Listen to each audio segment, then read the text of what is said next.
एक समय की बात है। एक घने जंगल में बाजार हुआ करता था। एक थी चिकी चिड़िया की फल की दुकान, दूसरी थी कालू कौवा की खिलौनों की दुकान। चिड़िया की दुकान हमेशा ताजे, सुगंधित और रंग बिरंगे फलों से सजी रहती थी। सेब, केले, अंगूर, आम, जो चाहो सब मिलता। रस भरे आम, ताजे सेब, मीठे अंगूर, सब कुछ मिलेगा चिक्की की दुकान पर। कालू कौवा की दुकान पर ट्रक, कार, गुड़िया और चमकदार रोबोट थे।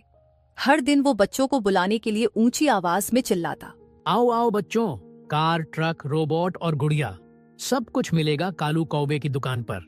और इन दोनों दुकानों का सबसे प्यारा ग्राहक था टोनी तोता। टोनी एक हरे पंखों वाला बातूनी तोता था। हर सुबह जंगल बाजार में आता और दोनों दुकानों पर रुकता। चिकी दीदी, मुझे सबसे मीठा केला देना। तेरे लिए तो हमेशा सबसे मीठा ही होगा टोनी। दीदी, मैं फिर आऊँगा। बाद में जरूर आना टोनी। बाद में फिर वो कालू कौवे की दुकान पर गया। कालू भैया, वो कार दिखाना। हाँ टोनी, दिखाता हूँ। कालू कौवे ने कार दिखाई। ये कार सच में उड़ती है? नहीं ना मेरे प्यारे टोनी, ये उड़ती नहीं, जमीन पर चलती है। दूर से एक भेड़िया यह सब देख रहा होता है और वह मन में सोच रहा होता है, यह सब मैं एक दिन चुरा लूंगा और अपनी दुकान खोलकर माला माल हो जाऊंगा और यह सारा चोरी का इल्जाम कालू कौवे पर डाल दूंगा। पर कोई नहीं जानता था कि इस हंसी के बीच कुछ अंधेरे बादल मंडरा रहे थे। अगली सुबह कालू कौवा चिड़िया की दुकान देखकर मन में सोचता है, देखो तो सही, चिकी की दुकान पर हमेशा लोग जमा रहते हैं और मेरी खिलौनों की दुकान सुनसान। अगर वो यहाँ ना हो तो सब ग्राहक मेरे पास आ जाएंगे। रात के अंधेरे में कालू कौवा ने एक चालाक योजना बनाई। अगर ये मधुमक्खियां चिकी की दुकान के पास लग जाएं, तो लोग डरेंगे और मेरी दुकान पर आएंगे। तभी टोनी तोता पेड़ की टहनी पर बैठा हुआ था। ये कालू भैया क्या कर रहे हैं? अभी मुझे देर हो रही है, इसलिए घर जाना होगा। सुबह पूछ लूंगा। कालू कौवे ने धीरे धीरे छत्ता दुकान के पास टांग दिया। सुबह होते ही जंगल में हलचल मच गई। लोग चिकी की दुकान के पास जाने से डरने लगे। यहाँ मधुमक्खियाँ हैं, हमें यहाँ नहीं आना चाहिए। क्या हुआ? ये मधुमक्खियाँ अचानक यहाँ कैसे आ गईं? चिकी चिड़िया ये सब देखकर बहुत परेशान हो गई। ये क्या हो रहा है? मेरी दुकान पर लोग क्यों नहीं आ रहे? बाद में चिकी चिड़िया ने वो मधुमक्खी का छत्ता हटाया। बाद में वहाँ टोनी तोता आता है और उसने रात को देखा था कि कालू कौवा चुपके से कुछ कर रहा था। टोनी तोता के मन में बड़ा संकट था। वह अपने दोस्त कालू कौवे को बेइज्जत नहीं करना चाहता था, लेकिन सच बोलना भी जरूरी था। अगर मैंने चुप रहना चुना तो चिकी दीदी की दुकान खतरे में है, और अगर सच बोल दिया तो कालू भैया मुझसे नाराज हो सकते हैं। अब क्या करूं? मगर वह हिम्मत जुटाकर चिकी चिड़िया के पास गया। चिकी दीदी, मैं आपसे कुछ बहुत जरूरी बात करना चाहता हूँ। हाँ टोनी, बताओ, मैं सुन रही हूँ। वो जो मधुमक्खियों का छत्ता तुम्हारी दुकान के पास लगा है, उसे कालू भैया ने लगाया है। मैंने रात को उन्हें ऐसा करते देखा। क्या कालू कौवा ऐसा क्यों करेगा? मुझे नहीं पता, पर मुझे लगता है कि वह तुम्हारी दुकान से जलता है। चिकी ने टोनी की सलाह मानी और जंगल की रानी मोरनी के पास गई।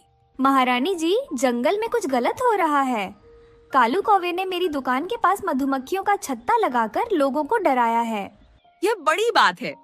किसी की मेहनत को नुकसान पहुंचाना जंगल के नियमों के खिलाफ है। मैं खुद जाकर देखती हूँ। महारानी मोरनी ने फैसला किया कि वह कालू कौवा की चालाकी का पर्दाफाश करेंगी। टोनी, तुम भी साथ चलो, सबको सच पता चलना चाहिए। रात का अंधेरा जंगल पर छाया हुआ था। कालू कौवा फिर से मधुमक्खियां का छत्ता लेकर आया। उसकी आंखों में नई चाल चलने की चमक थी। इस बार कोई नहीं बच पाएगा। फिर से छत्ता लगाना होगा ताकि चिकी चिड़िया की दुकान पर कोई ना आए। लेकिन वह नहीं जानता था कि इस बार उसकी चालाकी को जंगल का महारानी मोरनी देख रही थी। मोरनी ने बड़े धैर्य से झाड़ियों के पीछे छुपकर कालू कौवे की हरकत देखी। अरे कालू, रुक जाओ। कालू कौवा डर के मारे कांप उठा।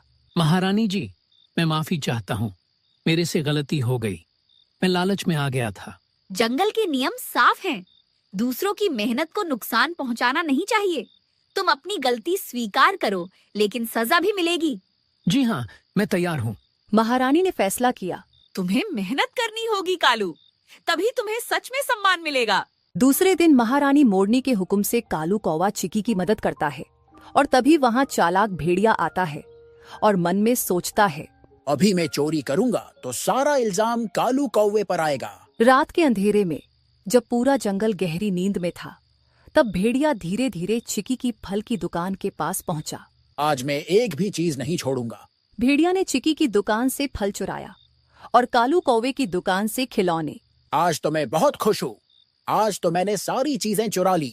बाद में भेड़िया वहां से चला गया। सुबह होते ही चिकी दुकान खोलने पहुंची। उसने देखा कि उसके सारे फल चोरी हो गए थे। मेरे सारे फल कहाँ गए? ये कैसे हो सकता है? मेरे खिलौने इतने सारे गायब, ये चोरी है।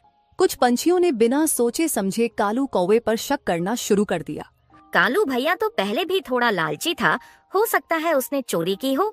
उसने अपने खिलौने और चिकी के फल की चोरी की होगी और खुद को मासूम दिखा रहा होगा। कालू कौवे ने जब ये बातें सुनी तो वह बहुत दुखी हो गया। मैं कभी चोरी नहीं कर सकता। मैं तो मेहनत करके अपनी दुकान चलाता हूँ, लेकिन सब मुझे शक की नजर से देख रहे हैं। वह चिकी और टोनी से मिलने गया। मुझे लगता है कोई मुझ पर गलत इल्जाम लगा रहा है। मुझे अपनी सच्चाई साबित करनी होगी। कालू, मैं जानती हूँ तुमने कभी चोरी नहीं की। हम साथ मिलकर सच पता लगाएंगे। मुझे भी कालू भैया पर शक नहीं है। मैं आज रात को पेड़ पर छुपकर देखूंगा कि कौन चोर है। रात का समय हो गया था। तभी वहां चालाक भेड़िया आता है और चोरी करने लगता है। तभी टोनी तोता यह सब देखता है और बाद में टोनी ने चिकी चिड़िया और कालू कौवे को खबर दी। तो कालू ने चोरी नहीं की थी, बल्कि वह भेड़िया था। मैं खुश हूँ कि सच्चाई सामने आई। अब हमें मिलकर भेड़िए को पकड़ना होगा। हम योजना बनाएंगे और उस भेड़िए को रंगे हाथों पकड़ेंगे। दूसरी रात चिकी, टोनी और कालू ने मिलकर दुकान में एक जाल छुपा दिया। टोनी छुपकर पास के पेड़ पर बैठ गया। चिकी और कालू ने दुकान को वैसा ही खुला छोड़ा जैसे कुछ हुआ ही नहीं। बहुत रात हो चुकी थी और तभी चालाक भेड़िया वहां आता है। अब कोई नहीं देख रहा। ये आम उठाऊं और निकल जाऊं, फिर सब कालू कौवे को ही चोर समझेंगे। भेड़िया दुकान में पहुंचा और धीरे से आम उठाया, लेकिन तभी ऊपर से जाल गिरा और भेड़िया उसमें फंस गया। अरे ये क्या हो गया? छोड़ो मुझे। भेड़िया अब जाल में फंस गया था और आसपास के पंछी भी इकट्ठा हो गए थे। अरे, तो यही था असली चोर। हम तो कालू भैया को दोषी समझ बैठे। मैंने कहा था ना, मैंने कुछ नहीं किया। सब लोग महारानी मोरनी के पास पहुंचे और सारी बात बताई। तेरी चोरी के कारण एक निर्दोष पर इल्जाम लगा। महारानी जी, मुझे माफ कर दो। मुझसे गलती हो गई। बस थोड़ी लालच आ गई थी। और आपने कालू भैया की इज्जत मिट्टी में मिला दी। इस जंगल में ईमानदारी सबसे बड़ा धर्म है। जो इसे तोड़ेगा उसे सजा मिलेगी। इसलिए इस भेड़िए को जेल में डाल दो। उन्होंने भेड़िए को 1 महीने की सजा सुनाई और उसे जंगल की जेल में डाल दिया गया, जहां भेड़िया हर दिन जंगल की सफाई करेगा और अपनी गलती पर सोचने का समय मिलेगा। जो आज का वीडियो पसंद आया है तो चैनल को सब्सक्राइब, वीडियो को लाइक कर दीजिए।